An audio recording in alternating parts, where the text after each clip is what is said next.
Olá, estamos começando mais um TV Imóveis aqui da TVR. Como todos nós sabemos, o mercado imobiliário oferece variedades para todos os gostos. Por isso, um dos assuntos dessa semana é sobre a escolha do terreno para construção, os cuidados que devemos tomar e itens que devemos priorizar. Como prometido, também teremos dicas da construção a partir dessa semana aqui no TV Imóveis. Construção desde a terraplanagem, que é o tema de hoje, até o acabamento. Então fique com a gente!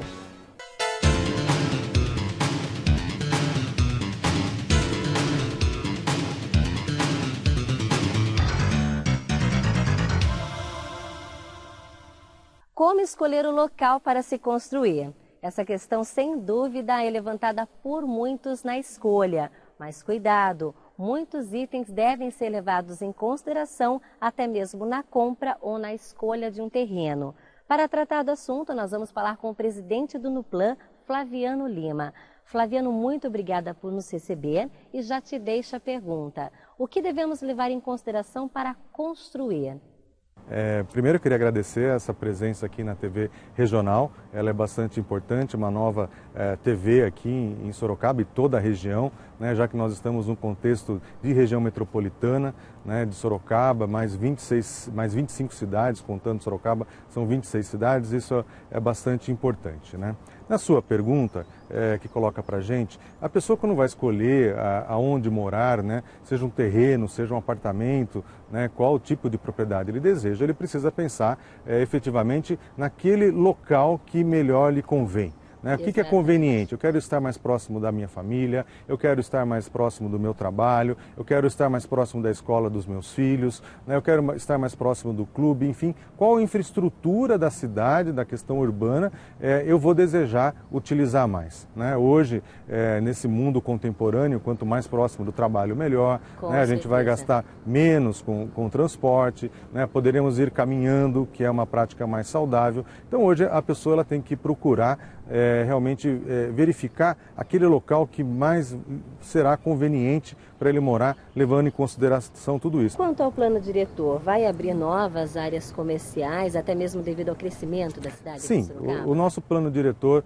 ele já é um plano bastante avançado, né? Ele está passando por um processo de revisão com a participação da sociedade, tivemos debates já promovidos em audiência pública pela Prefeitura, né, no ano passado, e ele agora seguirá para a Câmara Municipal logo que termine esse processo. Ainda está em revisão dentro da Prefeitura. Mas hoje o atual plano ele já foi muito bem pensado, existe um processo de grande participação da sociedade e foi refletido que seriam os grandes vertentes de crescimento da cidade, a Zona Norte, né, e a Zona Oeste. Sim, resumidamente ele serve para verificar, analisar a cidade, quais pontos realmente são necessários? Ele parte de um diagnóstico, né, da cidade e depois, em cima desse diagnóstico ambiental, físico, do território, das questões da infraestrutura, ele vai dar as diretrizes desse crescimento e colocar as regras, né, construtivas dentro da cidade.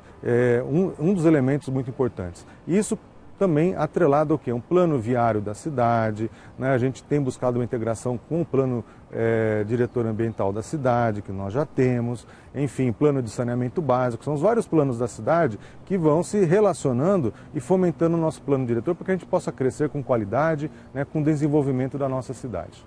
Perfeito, Flaviano, mas o que se deve priorizar na escolha de um terreno? Bom, é fundamental que a pessoa procure sempre um profissional. Eu indico que ele vá a uma imobiliária, procure um corretor de imóveis, né, credenciado, com Cresce, com experiência, né, com conhecimento da cidade, que ajude a ele justamente a buscar essa melhor localização, né, para esse terreno. E esse terreno a gente pode estar construindo uma casa, pode estar construindo um comércio, pode até estar fazendo um prédio, enfim, são várias as possibilidades em cima desse terreno.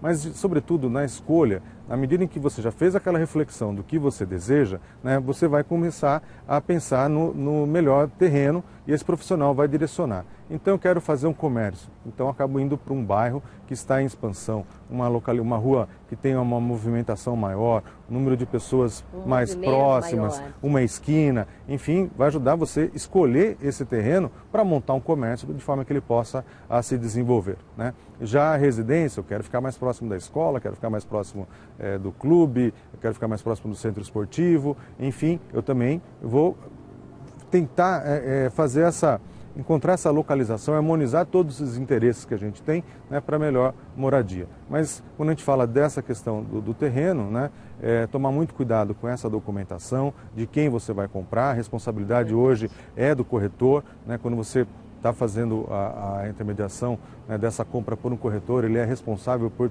te garantir essa compra, né, em termos da própria justiça. Então esse é um caminho importante. E o engenheiro, o arquiteto, para você planejar e saber se aquele terreno ele vai ter a melhor condição naquele projeto que você sonha. Ok, Flaviano, mas agora falando em valores, como se dá o valor de mercado de um terreno? Veja, o valor de mercado de um terreno, ele vai nascer da oferta e da procura, né? Então hoje a gente tem um número de pessoas, né, que estão demandando, estão procurando comprar o terreno, que tem as suas restrições orçamentárias, tem as suas possibilidades, e temos também os empreendimentos que estão à disposição. Temos os loteamentos fechados, os condomínios, os edifícios e assim por diante, né?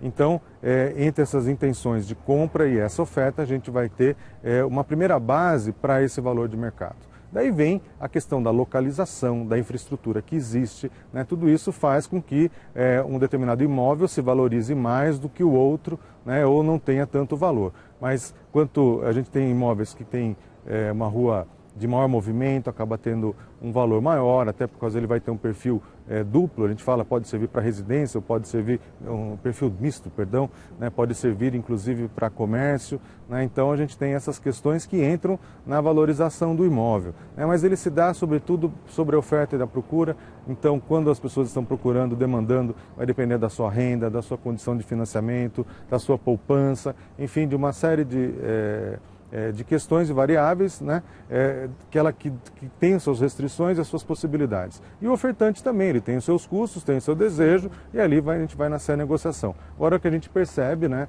justamente os imóveis mais centrais acabam tendo um valor um pouco mais alto, né, até porque ele já tem esse uso misto, essas condições de fluxo, de trânsito, que atraem, né, e possibilitam esse desenvolvimento comercial da área de serviços, né, outros imóveis mais distantes com valores menores. Mas conforme se dá o desenvolvimento urbano, a gente observa, inclusive na nossa cidade de Sorocaba, uma valorização geral dos imóveis. Bem, nós sabemos que há um crescimento muito grande aqui em Sorocaba, tanto ao crescimento populacional como da cidade mesmo. Nós temos a zona industrial com crescimento imenso. O que você me diz em relação à valorização da região? Bom, Sorocaba ela tem uma posição privilegiada, né, no estado de São Paulo. Nós estamos próximos a São Paulo, a 90 quilômetros, próximo a Campinas. Né? Quando a gente fala próximo a São Paulo, para a gente entender isso, nós temos a macrometrópole paulista com 30 milhões de pessoas, quando a gente soma a população da Baixada Santista, da região do Vale do Paraíba, da região de Campinas e a região metropolitana de Sorocaba, que a gente espera que esse ano ela seja efetivamente criada pela Assembleia Legislativa. Então isso é um dos grandes pontos de concentração de riqueza do país. Né? 1/3 do PIB, por exemplo, está na nossa região toda aqui, na macrometrópole paulista. Como você bem colocou, nós temos também uma indústria bastante forte, o desenvolvimento do comércio, dos serviços, tudo isso faz com que Sorocaba seja uma cidade muito atrativa, né? Então a gente tem que compreender isso, né, no sentido de que gera uma demanda por imóveis. Com certeza. Né? E daí as pessoas vão procurar as melhores regiões para morar.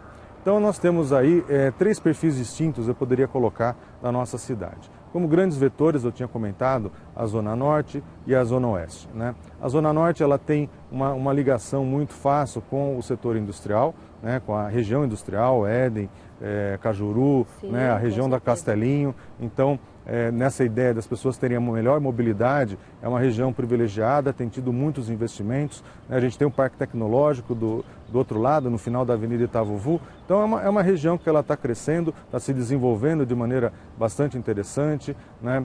E que tem uma grande concentração da população. Então ali tem uma vida, né? Uma vida muito intensa, né? Uma cidade muito linda ali.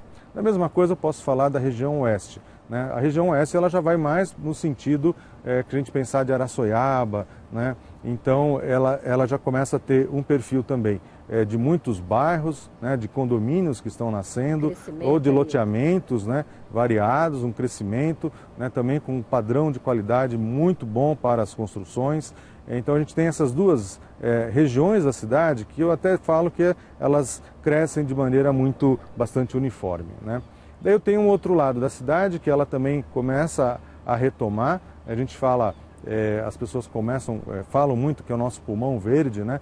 Que é a região da Caputera, da zona leste, né? Que é uma região que começa a se revigorar. Então ela tem uma característica, um perfil já diferenciado. O nosso plano diretor já tem uma outra forma de olhar essa região, mas também é uma região muito agradável para se morar na nossa cidade. Então Sorocaba ela se valoriza como um todo, porque a gente tem um ordenamento, um plano diretor que evita que a cidade tenha uma expansão muito rápida. Geralmente uma expansão muito rápida ela acaba deteriorando a qualidade de vida da cidade e faz com que todas as regiões tenham uma boa distribuição com relação à forma de viver. Daí as pessoas têm que avaliar justamente, né, não é se aqui está mais valorizado ou lá, mas aquele imóvel que vai ser melhor para a vida do dia a dia, do cotidiano das pessoas, das famílias. Até mesmo, né? Porque, como o senhor acabou de falar, Sorocaba está sendo bem valorizada, exatamente, não uma região ou outra. Exatamente. Né?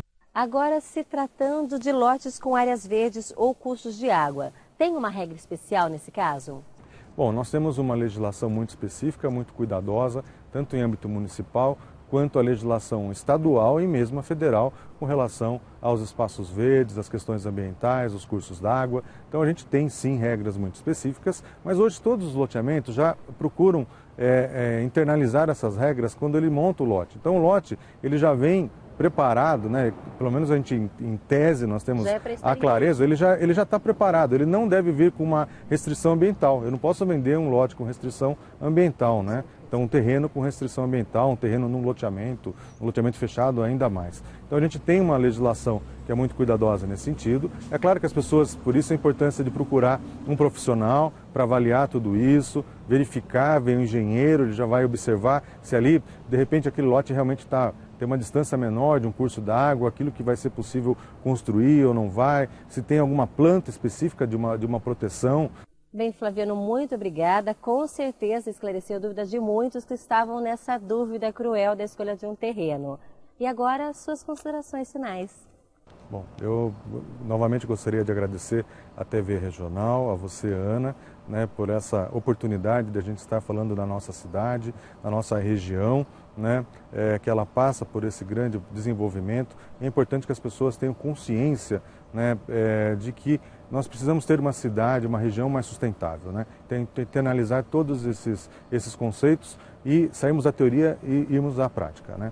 Cada um fazendo bem a sua parte ajuda no todo, né? Então eu queria parabenizar a TV Regional por essa iniciativa. Acho importante também a participação de outros segmentos da sociedade civil, que pode dar uma contribuição muito diferenciada com relação ao refletir a cidade, a todos esses cuidados que nós devemos ter, porque é o nosso grande lar, né? E aqui é o nosso planeta, a gente tem que ter esse cuidado bastante grande, né? Muito obrigada mais uma vez. Numa região de fácil acesso a Raposo Tavares e a poucos minutos de shoppings e hipermercados, surge o Granville Guanabara Residencial. Um empreendimento com toda a infraestrutura e segurança que a sua família merece. Apartamentos de 2 dormitórios entregues com acabamento completo e uma ampla área de lazer que conta com piscinas adulto e infantil, playground, salão de festas, boulevard e churrasqueira. Venha conhecer os apartamentos decorados e conferir de perto as melhores condições de pagamento para morar no que é seu ou investir em uma das áreas que mais crescem em nossa região. Use o seu FGTS na entrada e aproveite essa oportunidade, pois estamos na última fase de lançamento. E atenção, nesse mês, o Granville paga a sua escritura. Mude já! Plantão de vendas na rua Jaziel de Azevedo Ribeiro, 255 em Votorantim. Telefone 3023-2012. Granville, Guanabara. O melhor custo-benefício na melhor localização.